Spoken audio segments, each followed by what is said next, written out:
इमरान इस्माइल साहब, हम डिबेट कर रहे थे कि आज जो स्ट्रेट्स ऑफ होर्मुज़ उसको खोलने का ऐलान किया गया और उसकी वजह से क्या ये मुआहदा देरपा होगा, जंगबंदी मुश्किल बुनियादों पर होगी या ये आर्जी जंगबंदी होगी? दूसरा, पूरी दुनिया के ऊपर ये जो एक मुआशी दबाव है, क्या वो ख़त्म हो पाएगा इस मुआहदे के बाद और या स्ट्रेट्स ऑफ होर्मुज़ खुलने के बाद? बिस्मिल्लाहिर्रहमानिर्रहीम। देखिए, मैं समझता हूँ कि इस वक्त पाकिस्तान के ऊपर पूरी दुनिया की नजरें हैं और शायद पाकिस्तान के ऊपर ऐसा टाइम पहले कभी भी नहीं आया। और जो सुपर डिप्लोमेसी पाकिस्तान ने ऑफर की है दुनिया को, दुनिया दंग है और हैरान है इस डिप्लोमेसी को देख के कि जिसमें ईरान और अमेरिका को एक टेबल पर बिठा रहे हैं। दूसरी तरफ इसराइल से जंगबंदी फोर्स की है पाकिस्तान ने थ्रू ईरान कि वो लेबनान पे जंगबंदी करे तो आगे कहानी चलेगी।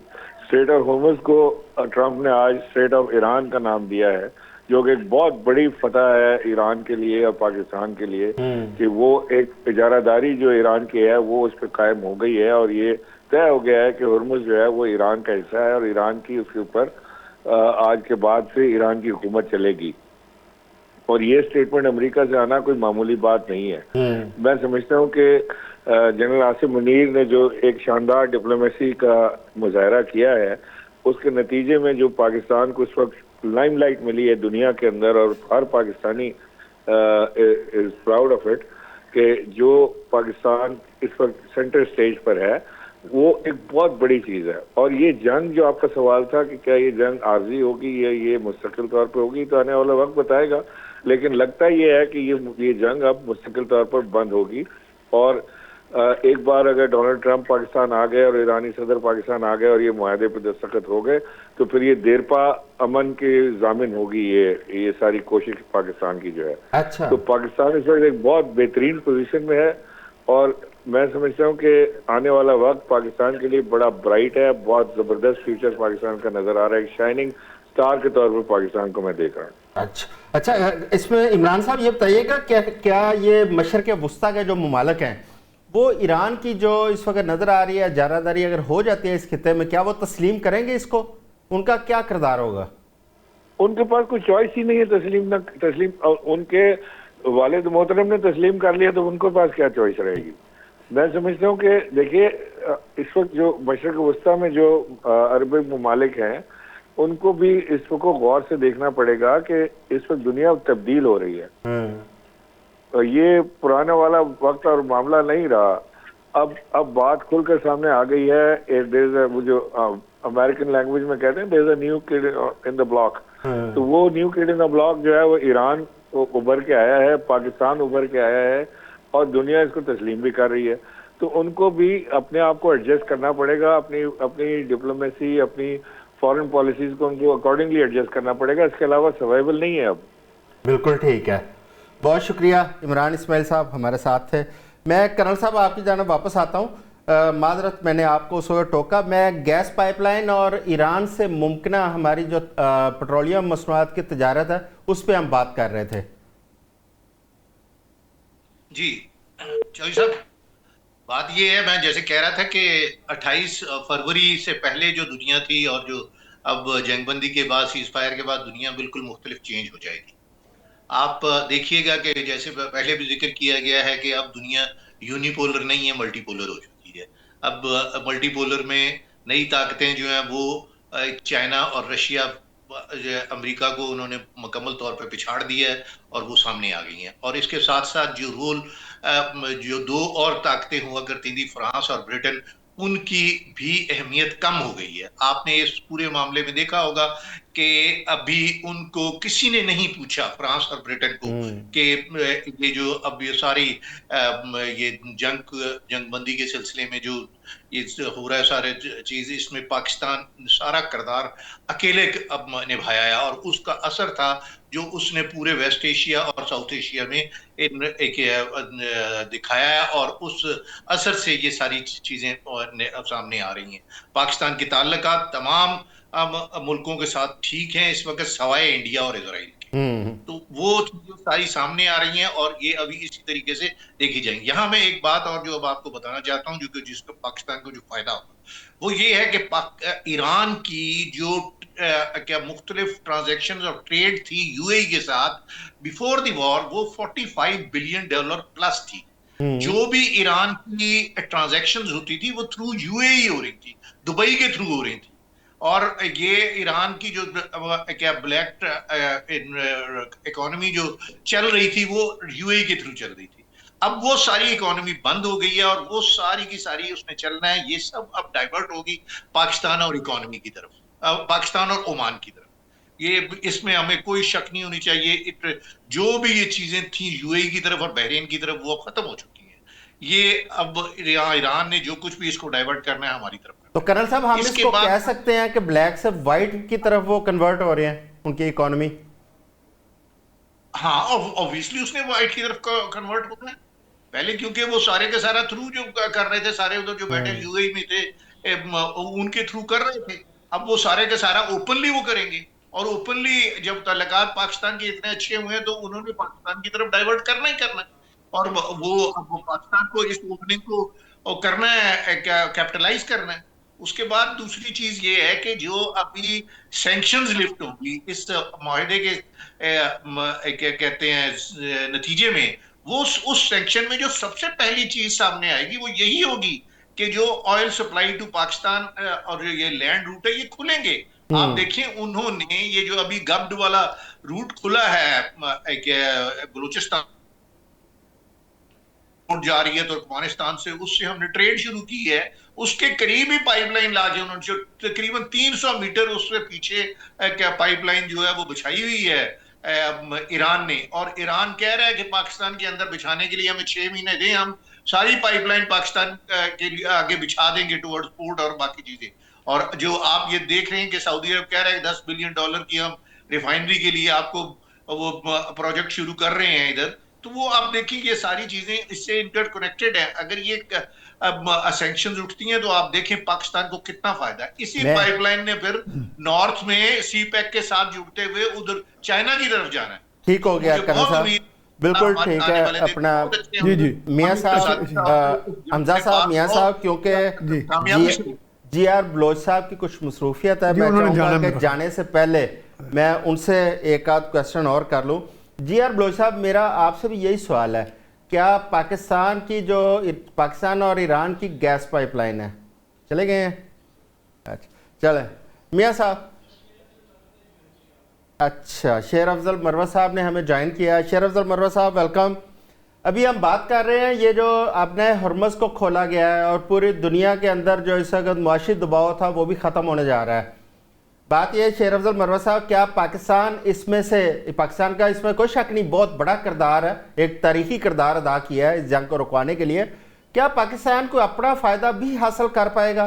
जिस तरह के पाकिस्तान के ऊपर बहुत सारे कर्जे हैं, ये इसमें कोई बाउंडिंग नहीं है, लेकिन इखलाकी तौर पर क्या पाकिस्तान को कोई ऐसी सपोर्ट मिलेगी कि इन कर्ज़ों से कोई निजात मिले, या इसके साथ साथ हमारा कश्मीर का मसला हल हो, या पाकिस्तान ईरान जो पाइपलाइन है वो गो थ्रू हो पाए? बहुत शुक्रिया।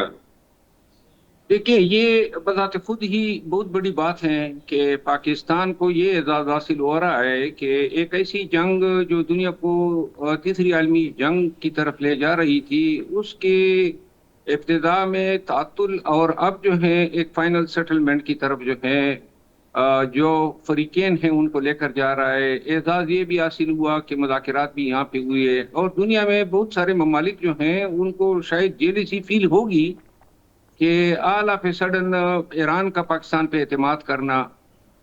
दूसरी तरफ ईरान खिते में बहुत से ममालिक पे जो है मिसाइल भेज रहा है या ड्रोन जो है मार रहा है, और इसी वक्त पे अमरीकी इंतज़ामिया का और इनके लाइस का पाकिस्तान पे एतमाद करना।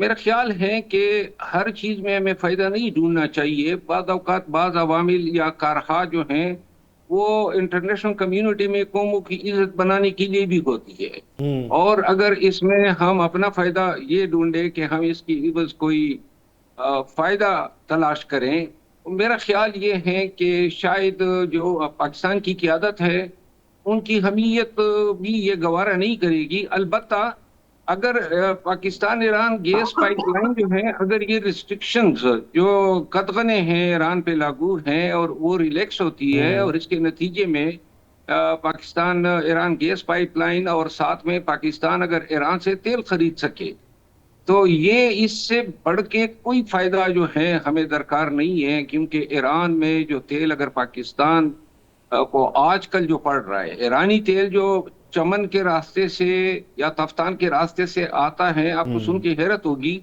कि वो लीटर क्वेटा की मार्केटों में 76 रुपए पे बिकता है। अच्छा। तो लिहाजा हम अंदाजा कर सकते हैं। इसी तरह ईरान से ब्लैक में जो सरिया आता है, यहाँ पाकिस्तान में 2,48,00,000 रुपए टन हो गया है। जो ईरानी सरिया है उसकी क्वालिटी भी बहुत अच्छी है, और वो 1,53,000 रुपए पे टन है। अच्छा। इसी तरह ईरान का सीमेंट जो है हमारे बेस्ट वे सीमेंट से ज्यादा अच्छा है। अब जो पाकिस्तान और अफगानिस्तान के मामलात जो हैं वो मुश्किल में पड़ गए हैं। तो जो गोश्त, जानवर, सीमट, सरिया जो पाकिस्तान से जाया करता था, अब वो ईरान जो है उनके साथ उन्होंने अपनी सरहदें खोल दी। मेरी कल सफीर से मुलाकात हुई, अफगानिस्तान के सफीर से, और उन्होंने बताया कि ये इस जंग को हमने अपॉर्चुनिटी के तौर पे इस्तेमाल किया है। ना हमारे यहाँ कोई मईशत पे कोई असर पड़ा है, ना हमने कोई तेल महंगा किया है, बल्कि उल्टा ईरान के रास्ते से तिजारत की वजह से हमें बहुत ही ज्यादा फायदा उठाना पड़ा है। अच्छा। मैं ये समझता हूँ कि अबनाए हुर्मुज का खोलने का सेहरा अगर पाकिस्तान के सर पे जाता है, तो आइंदा आने वाले दुनिया में और अगर इस तरह तसादुम होते हैं तो लोगों की नजरें पाकिस्तान की तरफ उठेगी। और अगर यहाँ अमन आ जाता है, अमन से मुराद ये है कि ईरान का मसला देर पा बुनियादों पे हल होता है और ईरान की रिस्ट्रिक्शन खत्म होते हैं, तो मेरा ख्याल ये है, अभी आर्मी चीफ गए थे ईरान में, जिस तरीके से उनका इस्तकबाल हुआ, और आप ये देख रहे हैं कि ईरानी मसलक से वाबस्ता मुसलमानों ने पाकिस्तान के इस किरदार को जिस अंदाज में सराहा है, इससे आहंगी भी बढ़ेगी। और ईरान जो है पाकिस्तान के इस दौर के किरदार को नहीं भूलेगा। क्योंकि हमें याद रखना चाहिए कि हमेशा से 76 सालों से पाकिस्तान की फॉरेन पॉलिसी अमेरिका के ख्वाहिशात के ताबे रही है, और ऐसे दौर में पाकिस्तान का डट जाना, एयर स्पेस नहीं देना, पाकिस्तान पे ईरान का कोई हमला ना होना, ये बेसिकली मोजज़े हैं। मैं कतईन ये तवक्को नहीं कर रहा था कि ये एस्टेब्लिशमेंट और हुकूमत इतनी स्टैंड करेगी, लेकिन इस पे सफाइश इनकी जरूर बनती है। और मैं देख रहा हूं कि अगर अमन आ जाता है तो पाकिस्तान जो है ईरान से अपने इतने इक्तिसादी मसाइल हल कर सकता है। मरवत साहब, पाकिस्तान और ईरान के इसके रिलेशंस तो अल्हम्दुलिल्लाह बेहतर होने जा रहे हैं। पाकिस्तान और अफगानिस्तान का रिलेशंस के हवाले से क्या फ्यूचर देख रहे हैं? देखिए, पाकिस्तान और अफगानिस्तान के रिलेशंस जो हैं, इस हवाले से कोई संजीदा बातचीत नहीं हो रही है। यानी कोई बदी नजर में हमें नजर नहीं आ रहा है कि हुकूमत या अफगान हुकूमत के कोई डेलीगेशन जो है हाई लेवल, वो कोर इश्यूज पे बात करे। पाकिस्तान का मसला बड़ा जेन्युइन है कि तश्कीलें वहां से आती है और यहाँ हमारे यहाँ दहशतगर्दी का बाइस बन जाती है, जान ही नहीं छूट रही है। अब मैंने जिस तरह अर्ज किया कि कल अफगानिस्तान के सफीर साहब से मेरी मुलाकात हुई और मैंने उनसे भी ये सवाल किया कि भाई पाकिस्तान से जब अफगानिस्तान और पाकिस्तान जो कॉरिडोर था इक्तिसादी और जो अफगान ट्रेड थी, 2023 में पाकिस्तान को $7 बिलियन जो है उससे आमदन हुई थी। तो लिहाजा हम भी अफगान ट्रांजिट रूट्स को बंद करने से माशी तौर पे नुकसानात उठा रहे हैं। दूसरी बात यह है कि सेंट्रल एशिया तक जो हमारी गुड्स जाया करती थी वो भी बिल्कुल बंद हो गई है। तीसरी बात यह है कि अफगानों पे पाकिस्तान के अंदर जो है जमीन तंग कर दी गई है और अफगान हुकूमत इससे बहुत ही परेशान है। अच्छा। मैं ये समझता हूँ कल उनको सुनने के बाद कि अफगान हुकूमत पाकिस्तान को ये गारंटी देने को तैयार है कि हम ये जो TTP के हवाले से इल्जामात हैं उसका जो भी मैकेनिज्म आता है हम इसका तदारुक करना चाहते हैं। इसके लिए बेहतर ये होगा कि हुकूमत पाकिस्तान और हुकूमत अफगानिस्तान जो है वो बजाय इसके कि वजारत खारजा के लेवल पे डायलॉग करें, इसको जरगे की शक्ल में अवाम के सामने रख दें। दोनों ममालिक के, खैबर पख्तूनख्वा के अवाम को भी पता लगेगा कि अफगान हुकूमत जो है, क्योंकि दहशत गर्दी से इमीडिएट मुतासरा सूबा खैबर पख्तूनख्वा है, बिल्कुल। और खैबर पख्तूनख्वा में बहुत से लोगों का खून बहा है। तो लिहाजा अगर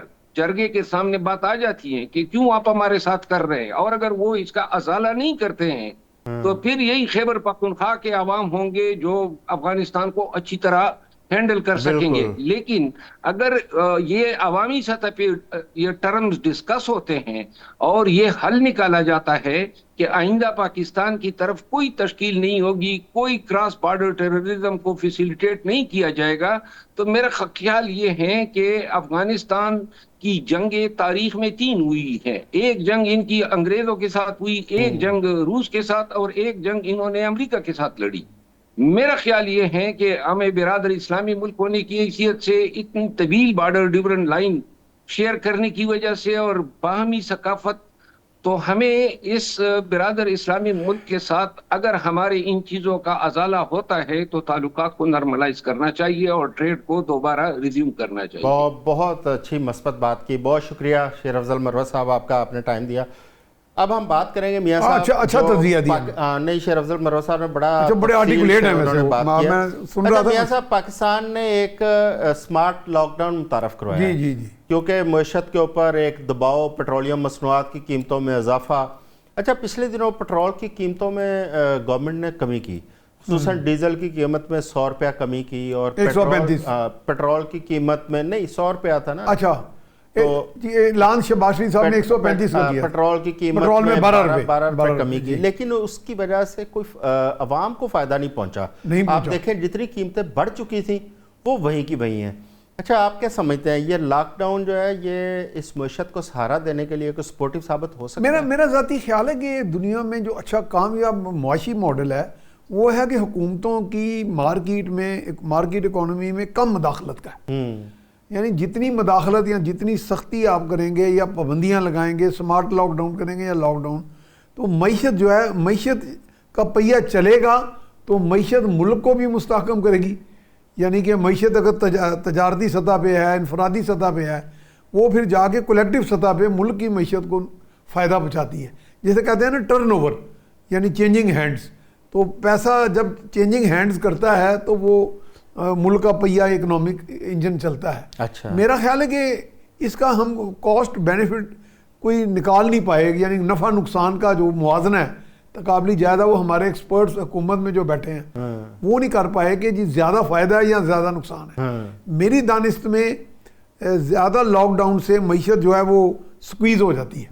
तो जब स्क्वीज़ होगी, वो पैसे की रेल बिल जब तक स्क्वीज़ हो जाएगी तो मईशत जो है ना ज़बू हाली का शिकार रहेगी। अच्छा, मेरा ख्याल हुकूमत को इसमें मदाखलत कम और मार्केट फोर्सेस को अपना करना है। ठीक है, रेगुलेशन दुनिया में होती है, ये नहीं है कि रेगुलेशन का भी कोई एक थोड़ा सा मेरा ख्याल है टाइम फ्रेम देना चाहिए कि जैसे अब कहा जा रहा है जी 6 बजे दुकानें बंद कर दें, 8 बजे कर दें। हमारा अपना कल्चर है, अगर हम अमेरिका को या यूरोप को फॉलो करेंगे जी वहाँ 6 बजे रात को बिल्कुल ही खामोशी तारी हो जाती है। मेरा ख्याल हमारा कल्चर डिफरेंट है, हमने अपने कल्चर के साथ चलना है, उसमें एडजस्टमेंट की जा सकती है।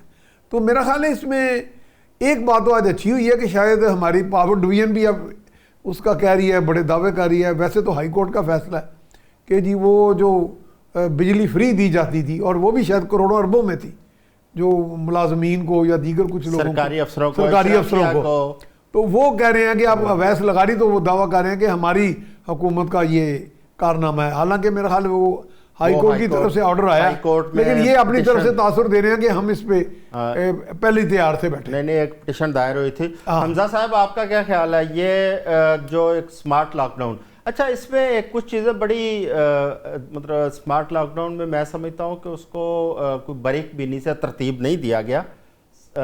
जिस तरह के दुकानों का टाइम 8 बजे तय किया गया, फार्मेसीज, हॉस्पिटल्स, पेट्रोल पंप, उनको खुला रखने की इजाज़त दी गई।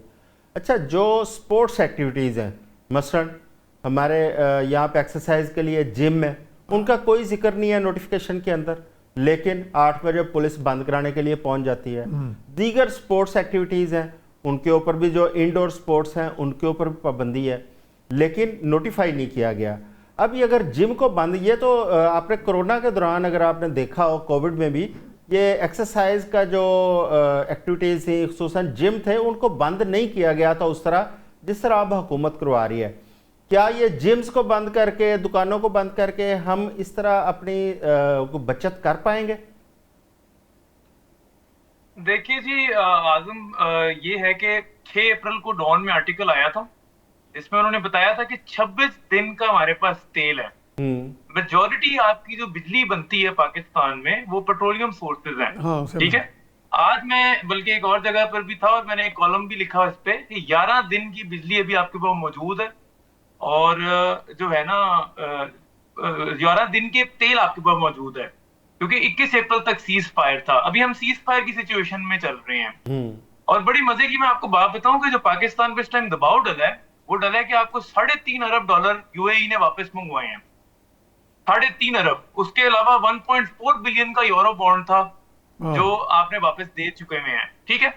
फिर 1.2 बिलियन IMF ने देना डॉलर में, जो अभी रिलीज नहीं हुआ। तो हम इस सिचुएशन के अंदर है कि हमारी, आप कह रहे थे पाकिस्तान को क्या फायदा होगा, सबसे बड़ा पाकिस्तान को यह फायदा होगा कि उसकी गवर्नमेंट जो है उसमें कोई पॉलिटिकल प्रेशर नहीं आएगा, क्योंकि आप देखें कि अभी जो लेवी है वो कम कर करके भी ये रेट बन रहा है, और हम डॉलर की जो प्राइस है वो भी बहुत ज्यादा इफेक्ट हो सकती है सबके अंदर। तो अभी सिचुएशन बड़ी जो है ना वो ग्रिम सिचुएशन है। अगर आप इकोनॉमिकली देखते हैं 2023 में ऐसी सिचुएशन आई थी जिसमें रिजर्व बहुत नीचे गिर गए थे और 330 पे डॉलर चला गया था।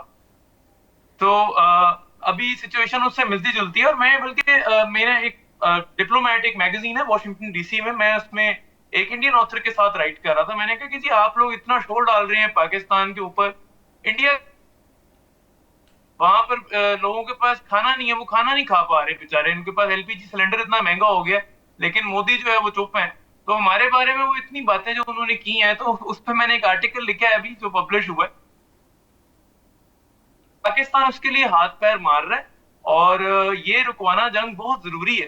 तो फील्ड मार्शल साहब जो हैं तेहरान में और शहबाज शरीफ साहब जो दौरा कर रहे हैं GCC कंट्रीज का और टर्की का, तो उससे ये होगा कि हमारी इकोनॉमिक सिचुएशन शायद हम सर्वाइव कर सकें, डिफॉल्ट की ब्रिंक पर ना आए, which is very important right now, क्योंकि हमारी जो ओवरऑल इकोनॉमिक कंडीशन है वो हम अपना ये जो सूद की जो हमारी है, फिर UAE के लोन्स हैं, वो हम पे नहीं कर सकेंगे। और एक और चीज मैं आपको बताऊं कि जो एक्सपोर्ट्स हैं पाकिस्तान के, वो टेक्सटाइल के, उनसे ज्यादा हमारी रिमिटेंसेज हैं। हम $30 बिलियन टोटल एक्सपोर्ट करते हैं, लेकिन हमारी रिमिटेंसेज जो है वो तकरीबन $38 बिलियन जो है। मतलब ये खलीजी ममालिक में कुछ हैं बैठे हुए, कुछ यूरोप में, लेकिन ज्यादा खलीजी ममालिक में जो वहां से पैसे भेजते हैं अपनी माँ को, अपने पेरेंट्स को, और उससे पाकिस्तान 38 बिलियन फॉरेन एक्सचेंज है। तो ये जंग पाकिस्तान के लिए ओवरऑल आप देखा जाए उसके हर एस्पेक्ट में, एक्सपोर्ट्स, रिमिटेंसेज, हर तरफ से उसको इफेक्ट कर रही है। हालांकि पाकिस्तान न्यूट्रल था, इफेक्टिवली पाकिस्तान ने अपनी न्यूट्रलिटी डिक्लेयर की, लेकिन उसको हर तरफ से पाकिस्तान को आप देखें एक्सपोर्ट, उसका FBR का जो है वो बहुत ज्यादा बैलेंस मिस हो चुका हुआ है। 612 अरब रुपए FBR कलेक्ट नहीं कर सका, तो हमारा रेवेन्यू सोर्स ही नहीं है इस टाइम पर कोई। हमारी रिमिटेंसेज थ्रेट पे हैं, हमारी एक्सपोर्ट थ्रेट पे हैं, FBR कलेक्शन नहीं कर पा रहा। बिल्कुल आप दुरुस्त कह रहे हैं, आप दुरुस्त कह रहे हैं कि हमें सबसे ज्यादा यही मसला है कि हमारी अपनी इकोनॉमी उसको बेहतर बनाने के लिए हमारी कोई पॉलिसी, हमारे इक़दाम उस तरह के हमें नजर नहीं आ रहे। कर्नल साहब, सबसे बेहतर कोई मुल्क वो उस वक्त तरक्की करता है जब उसकी एक्सपोर्ट्स अच्छी हो, जब उसकी एग्रीकल्चर अच्छी हो। रेमिटेंस के ऊपर तो आप टोटल डिपेंडेंट नहीं हो सकते। अच्छा, पाकिस्तान की जो एक्सपोर्ट्स हैं वो उसकी सबसे बड़ी वजह आपकी इंडस्ट्री का बंद होना, और इंडस्ट्री की बंदिश में सबसे जो मेन रीज़न थी वो महंगी बिजली थी। IPPs हैं पाकिस्तान के अंदर, उन IPPs के ऊपर आज से कुछ साल, 1.5 साल पहले हुकूमत ने काम शुरू किया कि उनके साथ कुछ मुआहदे रिव्यू किए जाएंगे। कुछ IPPs जो कैपेसिटी पेमेंट्स ले रहे थे, बिजली नहीं बना रहे थे, उनसे मुआहदे ख़त्म किए जाएंगे। लेकिन अभी तक हमें ऐसा कुछ होता हुआ नज़र नहीं आया।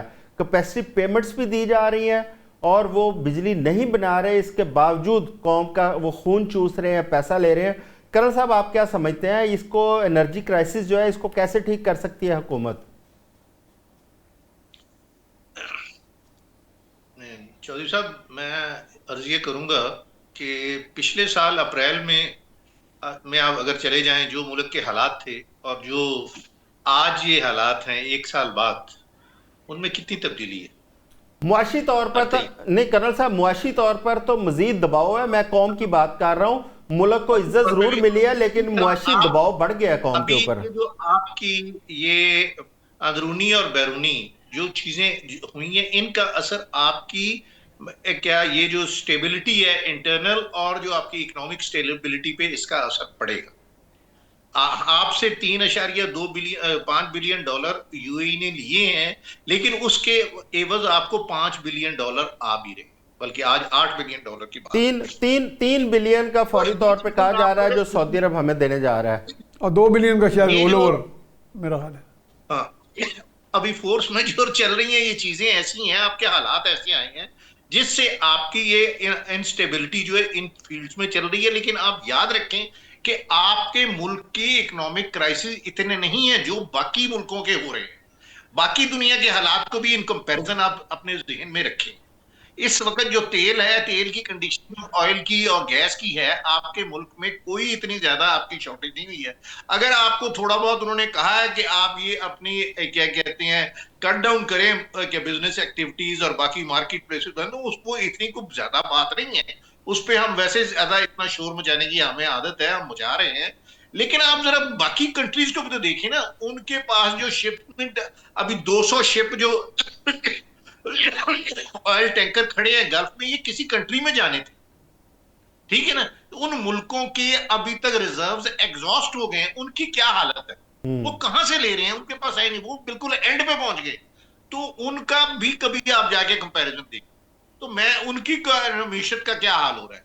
तो ये इतनी बात, मैं ये बातें आपकी सुन रहा हूँ सारी, कह रहे हैं कि जी वो पता नहीं क्या बदहाली होगी, एक लाइन में ऐड कोई करूंगा। बदहाली नहीं, ठीक है। लेकिन एक बात मेरी याद रखें, आज तेल की कीमत 10% नीचे आई है ये हॉर्मज़ खुलने के बाद। अभी आज 86 पे डॉलर पे आ गया बैरल, ठीक है। और जिस दिन 28 मार्च थी, उस दिन जो बैरल हम परचेजिंग कर रहे थे 67-68 पे, अगर ये नीचे और आ जाता है तो आपको डेफिनेटली गवर्नमेंट रिलीफ देगी। ये रिलीफ जो है आपका अभी जो 100 रुपया ऊपर दिया हुआ है, thank you very much, thank you very much colonel Attar Rahman sahab, जनाब मियाँ सैफुर रहमान साहब, GR बलोच साहब, मिर्ज़ा हमज़ा साहब, तमाम मेहमानों का बहुत शुक्रिया।